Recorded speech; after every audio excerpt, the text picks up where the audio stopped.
Hi everyone and welcome to week 9. I'm Jade and I'll be discussing why an affected community would choose to participate in the consultation process of environmental management.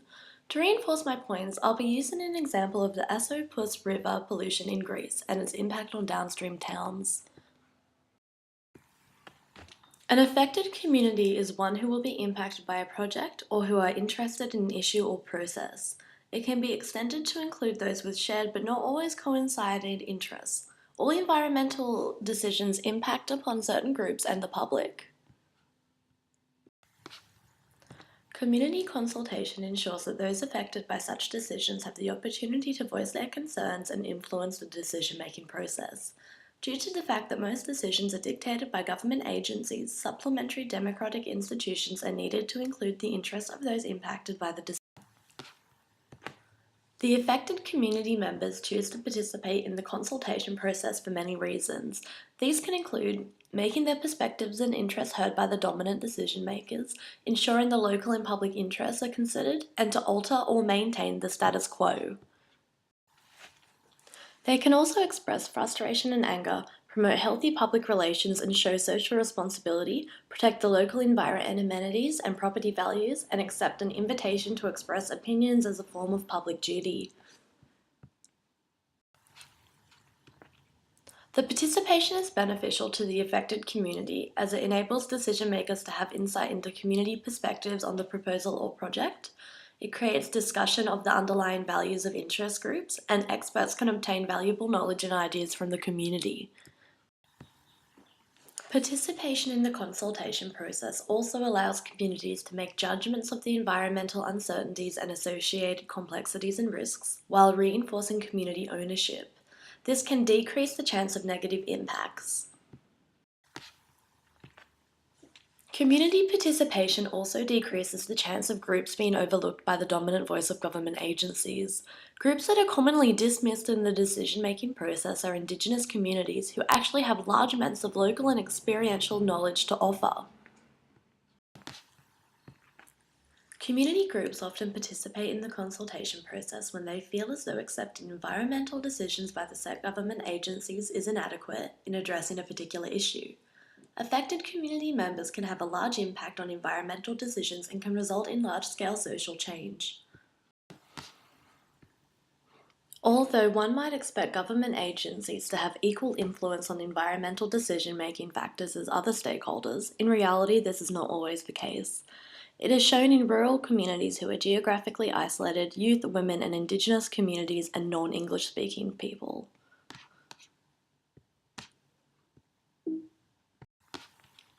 It can also dismiss those with limited access to resources and information. Different ecological and political power, as well as cultural factors, including distance and language. Community participation in the consultation process can help overcome these inequalities in environmental decision-making.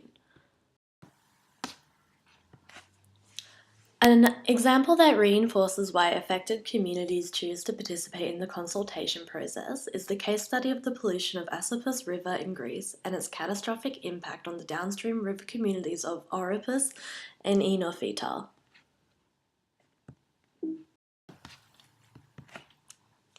The Asopus River flows through regions that are home to the largest amount of industrial development process within Greece.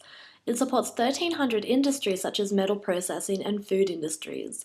Many were unlicensed and failed to submit management plans, leaving their biological waste untreated. The Asopus River is now the dirtiest river in Greece and is considered to be extremely hazardous.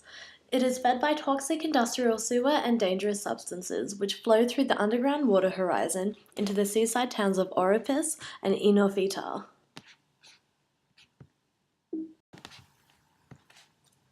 The pollution of the river has dramatically impacted upon the towns by degrading human health through increased cancer rates and dermal infections, social welfare, and economics.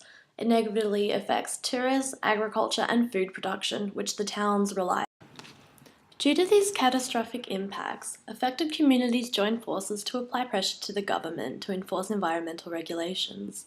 These large lobby groups, along with the severe accusations, got the attention of the scientific community, who came to Asopus and assess the environmental conditions.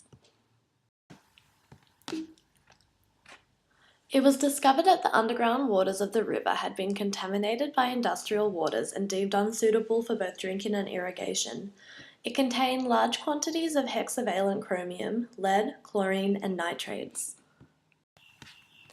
It wasn't until 2010 that the Minister of the Environment ruled that the Athens Water Supply and Sewage Company was to provide Unifita and Oropus with water from Moronos for 3 years. They also set very strict limits on hexavalent chromium levels and regulations.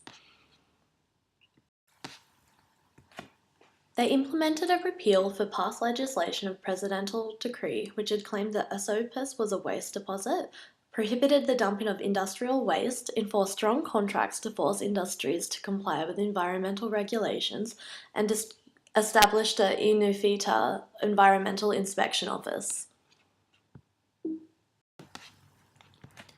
I hope that my presentation has helped everyone understand why affected communities choose to participate in the consultation process. I also hope my example of Asopus has reinforced the importance of community in protecting environmental health. I'll see you all in the discussion.